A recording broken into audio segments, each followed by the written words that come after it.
आणि आता एक राजकीय बातमी समोर येते। राज ठाकरे यांना धमकी देण्यात आलेली आहे। एका अमराठी व्यक्तीकडून राज ठाकरे यांना धमकी देण्यात आलेली आहे।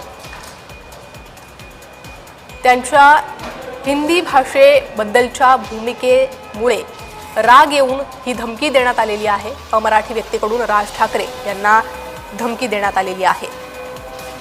तर मराठी हिंदी या वादात राज ठाकरे यांची भूमिका कायमच हिंदी भाषिकांसाठी ही नाराजीची राहिलेली आहे। अनेक हिंदी भाषिकांनी त्यांच्या भूमिकेबद्दल नाराजी व्यक्त केली आहे आणि आता राज ठाकरे यांना धमकी आलेली आहे।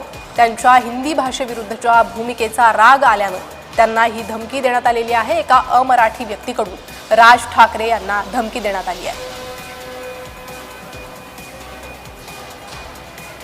तर राज ठाकरे यांना धमकी देण्यात आलेली आहे। या संदर्भातील तपास आता सुरू आहे। ही धमकी देणारा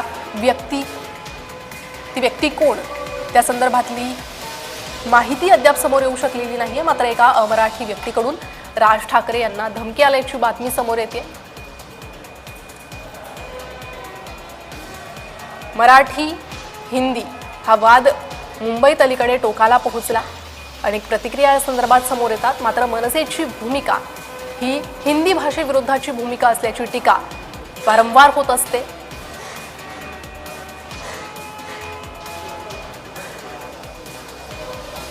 आणि त्यानंतर आता राज ठाकरे यांना धमकी आलेली आहे। अमराठी व्यक्तीकडून त्यांना धमकी आलेली आहे। हिंदी भाषेबद्दलच्या त्यांच्या भूमिकेचा राग आल्यानं ही धमकी। महाप्रसादाचा कार्यक्रम हा पोलीस स्टेशनच्या आतमध्ये आता झालेला आहे।